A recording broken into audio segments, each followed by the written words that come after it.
नमस्कार मित्रांनो, ठरलं तर मग या मालिकेच्या आजच्या भागात आज आपण बघणार आहोत. अर्जुन म्हणतो की मिसेस गडबड घोटाळा, तुम्ही आता तुमचा ॲटिट्यूड सोडा आणि मगच तुम्हाला मधुभाऊंना भेटता येईल. जोपर्यंत तुम्ही मला पोलाइटली रिक्वेस्ट करत नाही तोपर्यंत मी परमिशनच मिळू देणार नाही. तर इकडे सायली जेलच्या बाहेर उभी असते. कुसुमताई जेलमधून येते आणि सायलीला म्हणते की तो आतला माणूस पुन्हा नाही म्हणाला. तो असं म्हणाला की नाही आहे परवानगी. सायली म्हणते की अगं असं कसं, सरांनी फोन करून सांगितलं असेल ना. कुसुमताई म्हणते की केला, तुझ्या सरांना फोन केला, परंतु तुझ्या सरांनी सांगितलं की आता दोघींनाही भेटू देऊ नका. सायली म्हणते की काय, अगं सरांनी असं कसं सांगितलं असेल की भेटू देऊ नका म्हणून. कुसुमताई म्हणते ते मला माहीत नाही, पण तुझा चिडका बिब्बा काहीही करू शकतोय. सायली म्हणते की तुझ्या या वाक्यात दोन चुका आहे, तुझा आणि चिडका बिब्बा. सर असे दोन्हीही नाही आहेत. तुझा काहीतरी गैरसमज झाला असेल, मीच करते फोन त्यांना. सायली अर्जुनला फोन करते. सायली अर्जुनला विचारते की सर तुम्ही जेलमध्ये काय सांगितलं आहे. ते आम्हाला सांगताय की तुम्हाला भेटता येणार नाही. अर्जुन म्हणतो की हो असंच म्हटलोय मी. सायली म्हणते की का, मधुभाऊंना का नाही भेटायचं, तुम्ही कधी कसे वागाल काही सांगता येत नाही.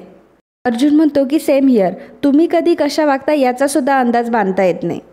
तुम्ही जा आतमध्ये, मी परमिशन द्यायला सांगतो. सायली म्हणते की अहो सर पण आधी का नाही म्हणालात. तर अर्जुन म्हणतो की आत्ता म्हणतोय ना. सायली म्हणते की सर आम्ही काही कठपुतलीच्या बाहुल्या आहोत का, आम्हाला सतत नाचवत असता. माफ करा मित्रांनो, पण जर तुम्ही चॅनलवर नवीन असाल किंवा अजूनही चॅनलला जर सबस्क्राईब केलं नसेल तर प्लीज सबस्क्राईब करा आणि बेल आयकॉनवरही क्लिक करा. स्टार प्रवाहावरील सर्व मालिका तुम्हाला आमच्या चॅनलवर बघायला मिळतील. धन्यवाद. सगळ्यांनी सतत तुमच्याच मनासारखं करायचं का. अर्जुन म्हणतो की तुम्ही करता माझ्या मनासारखं. तुम्ही तुमच्या मनात जे काही येतं ते करता, बाकीच्यांना काय वाटतं याचा तुम्हाला काहीच फरक पडत नाही. आता तुम्हाला माझ्याशी भांडायचं आहे की मधुभाऊंना भेटायचं आहे. सायली म्हणते की मी तुमच्याशी भांडते. अर्जुन म्हणतो की ओ गॉड, आणि आता कसं भेटायचं माहिती आहे ना, दुरून. तुम्हाला त्यांच्यासमोर जायचं नाही आहे, गॉट इट. अर्जुन फोन ठेवतो. सायली कुसुमताईला म्हणते की आत्ता परवानगी मिळेल असं म्हटले ते. कुसुमताई म्हणते की बघ आधी का नाही सांगितलं, तुझा हा चिडका बिब्बा फक्त चिडका बिब्बा नाही आहे तर विचित्र पण आहे. सायली तू त्याचं डोकं एकदा चेक करच. असं म्हणून सायली आणि कुसुमताई दोघीही आतमध्ये जातात. तर इकडे प्रिया फोनवर बोलत असते. प्रिया म्हणत असते की नाही रे, मला असं अचानक नाही भेटता येणार तुला. आश्रमातून निघणं सोपं होतं, पण आता हे माझं स्वतःचं घर आहे आणि मी काय तुला चिरकुट कॅफेमध्ये भेटायला येणार नाही. आता माझं स्टेटस वाढलं आहे, त्यामुळे मी आता फक्त 5 स्टार हॉटेलमध्येच जाते. आणि हो, तुला जर मला काही गिफ्ट वगैरे घेऊन द्यायचे असेल तर असे 2-3 हजाराचे नाही, माझ्या स्टेटसला शोभेल असं देत जा. तितक्यातच रविराज तिथे येतो, त्यामुळे प्रिया फोन ठेवते. रविराज म्हणतो की अगं तन्वी कुठे निघालीस का. तर प्रिया म्हणते की हो बाबा, जरा मंदिरात जाऊन येते. मंदिरात गेल्यावर ना खूप शांत वाटतं. रविराज म्हणतो की मंदिरात जाऊ नये, मला तुझ्याशी एका महत्त्वाच्या विषयावर बोलायचं होतं. त्यावर प्रिया म्हणते की बोला ना. रविराज म्हणतो वात्सल्य आश्रम मर्डर केसबद्दल बोलायचं होतं. प्रिया म्हणते की बाबा मग आत्ताच बोलून घेऊयात ना, चला आतमध्ये. असं म्हणून दोघंही आतमध्ये निघून जातात. तर इकडे कुसुमताई मधुभाऊंना भेटलेली असते आणि सायली खिडकीतून मधुभाऊंना बघत असते. मधुभाऊ आल्या आल्या मधुभाऊंची नजर ही सायलीला शोधत असते आणि सायलीसमोर नसताना बघून त्यांना खूप वाईट वाटतं. मधुभाऊ कुसुमताईला विचारतात की कुसुम कशी आहेस. कुसुमताई म्हणते की आम्ही ठीक आहोत, पण तुम्ही कसे आहात. मधुभाऊ म्हणतात की या परिस्थितीत मी जसा असायला हवा तसाच आहे. कुसुम, माझी सायली कशी आहे गं, आणि ती मला भेटायला का नाही आली. म्हणजे त्या दिवशी सुनावणीच्या दिवशीही नव्हती, आजही नाही आली, अशी कसली कामं आहे तिला. तर सायली मनामध्ये म्हणते की मधुभाऊ एकदा मागे वळून बघा, मी इथं आहे, तुम्हाला पाहिल्याशिवाय मी जगू शकते का. कुसुम म्हणते की अहो मधुभाऊ, सायली आली होती, पण गेटजवळ आलो आणि तिला तिच्या कामाच्या ठिकाणाहून फोन आला, त्यामुळे तिला जावं लागलं. बरं मला सांगा मधुभाऊ, त्या दिवशी साक्षीची एखादी खून आठवते का तुम्हाला, किंवा एखादा अशी काही गोष्ट, म्हणजे आपण हे सिद्ध करू शकू की त्या खुनाच्या रात्री ती तिथे होती. तिला आलेला एखादा फोन किंवा तिच्याकडून चुकून पडलेली एखादी वस्तू जरा आठवायचा प्रयत्न करा ना. सायलीसुद्धा देवाकडे प्रार्थना करत असते की देवा मधुभाऊंना काहीतरी आठवू दे आणि त्यांची लवकर सुटका कर.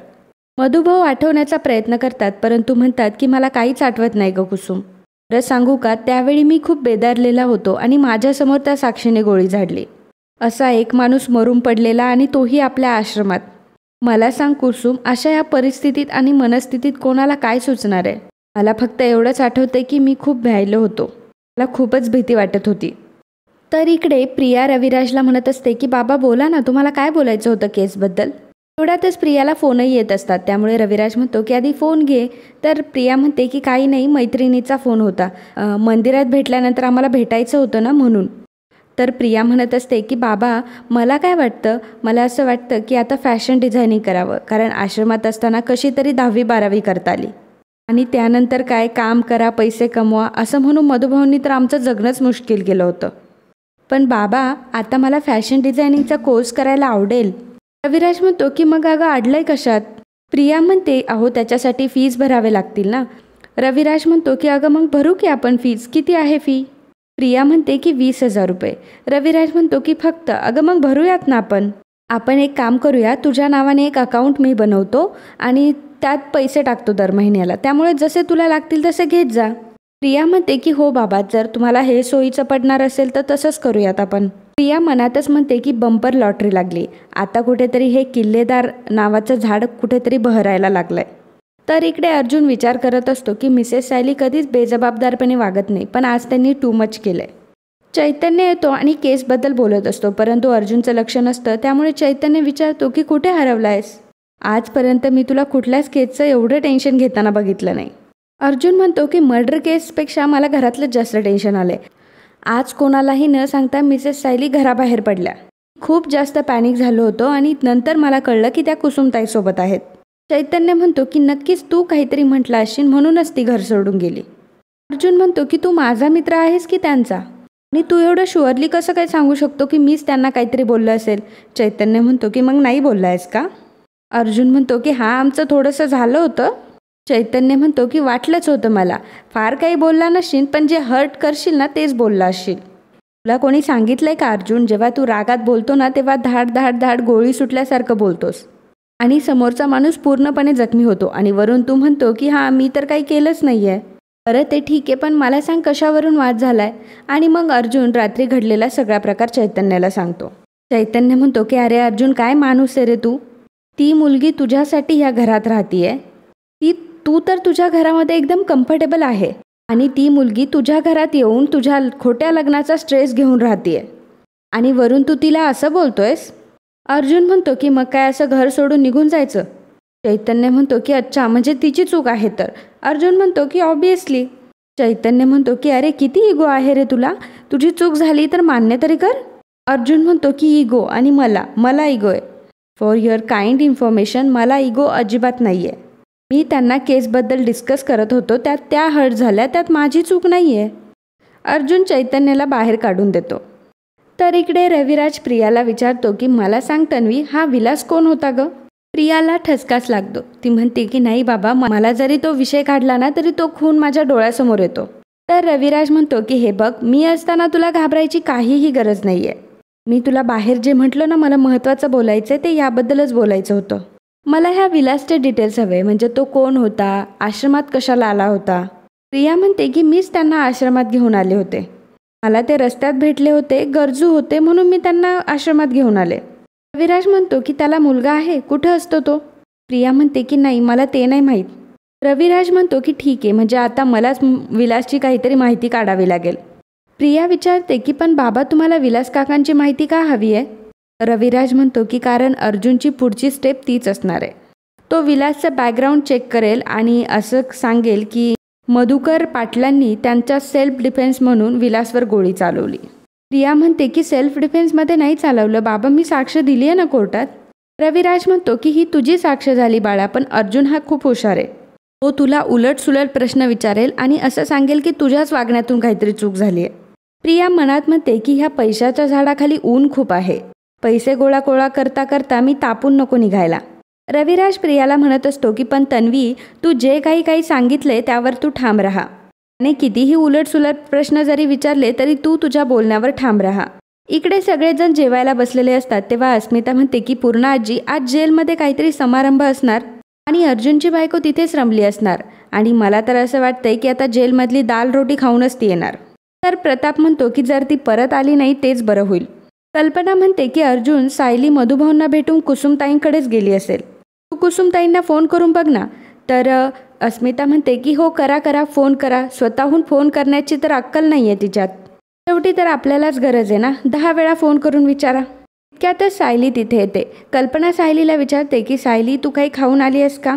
जा पटकन हातपाय धुवून घे आणि जेवायला ये. सायली म्हणते की नको आई, खूप थकली आहे मी, झोपते आता.